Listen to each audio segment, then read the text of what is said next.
Hello everyone, this is Tanish Goswami and welcome to Investor Cafe's YouTube channel.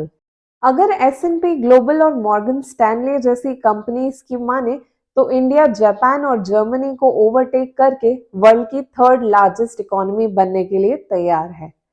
S&P का projection इस forecast पे based है कि 2030 तक इंडिया का जीडीपी एवरेज 6.3% होगा।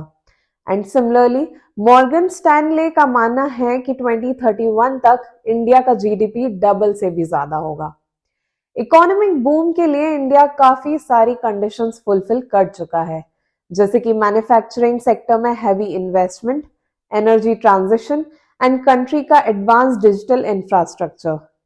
ये ड्राइवर्स इंडिया को थर्ड लार्जेस्ट कंट्री बना सकते हैं इस डिकेड के एंड तक। जुलाई टू सितंबर क्वार्टर में इंडिया का जीडीपी ग्रोथ 6.3% रहा और अगर इसके पहले क्वार्टर की बात करें तो लास्ट ईयर के कंपैरिजन में India has recorded the expansion of 13.5% from April to June. S&P का प्रोजेक्शन इंडिया के trade and financial liberalisation, labour market reform और इंफ्रास्ट्रक्चर एंड ह्यूमन कैपिटल के इन्वेस्टमेंट कंटिन्यूएशन पे टिका हुआ है।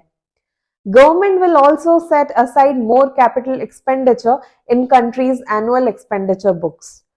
फिलहाल गवर्नमेंट काफी फोकस कर रही है पावर हाउस मैन्युफैक्चरिंग में और फॉरेन इन्वेस्टर्स का हब बनाने के लिए, और ये सब करने के लिए गवर्नमेंट मैन्युफैक्चरिंग और एक्सपोर्ट सेक्टर को बूस्ट कर रही है through production linked incentive scheme. Production linked incentive scheme launch हुई थी 2020 में और ये स्कीम डोमेस्टिक और फॉरेन दोनों ही इन्वेस्टर्स को tax rebate and licence clearance के फॉर्म में और भी काफी सारे इंसेंटिव्स ऑफर करती है, और गवर्नमेंट इस स्कीम को एज अ टूल यूज कर रही है इंडियन इकोनॉमी को ज्यादा से ज्यादा एक्सपोर्ट ड्रिवन बनाने के लिए और ग्लोबल सप्लाई चेन को इंटरलिंक करने के लिए। मॉर्गन स्टैनले का कहना है कि इंडियन जीडीपी का मैन्युफैक्चरिंग शेयर 15.6% से इंक्रीज होकर 21% पे पहुंच सकता है बाय 2031, जिसका मतलब ये है कि मैन्युफैक्चरिंग रेवेन्यू आने वाले कुछ सालों में 3 गुना हो सकता है।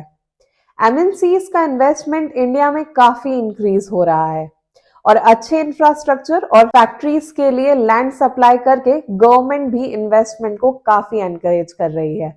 इंडिया एक अट्रैक्टिव चॉइस है मैन्युफैक्चरिंग यूनिट्स को सेटअप करने के लिए, और इंडिया को एक अच्छी चॉइस बनाते हैं कुछ अवेलेबल फैक्टर्स जैसे कि low cost labour, low cost of manufacturing, business friendly policies और यंग डेमोग्राफिक्स। चलिए कुछ रिस्क फैक्टर की भी बात कर लेते हैं। तो इन सब में सबसे बड़ा चैलेंज होगा ग्लोबल रिसेशन, क्योंकि इंडिया एक ट्रेड डिपेंडेंट कंट्री है।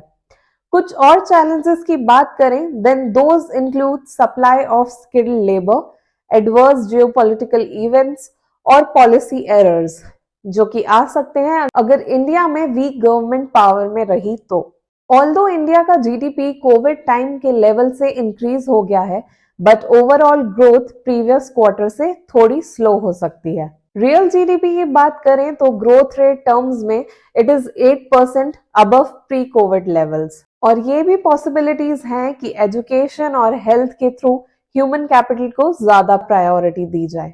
ऑल इन ऑल पैंडेमिक ने इंडियन इकोनॉमी को काफी ज्यादा डिस्टर्ब कर दिया है, जिसके कारण इकोनॉमिक और वेल्थ इनइक्वालिटीज के बीच का गैप और भी ज्यादा बढ़ गया है, और ये एक बहुत बड़ा कंसर्निंग फैक्टर है गवर्नमेंट के लिए। And to speed up the growth possibilities, government will increase more and more manufacturing infrastructure. Thank you for watching this video, and if you like the video then don't forget to share with your friends. Also don't forget to like this video and subscribe to our channel.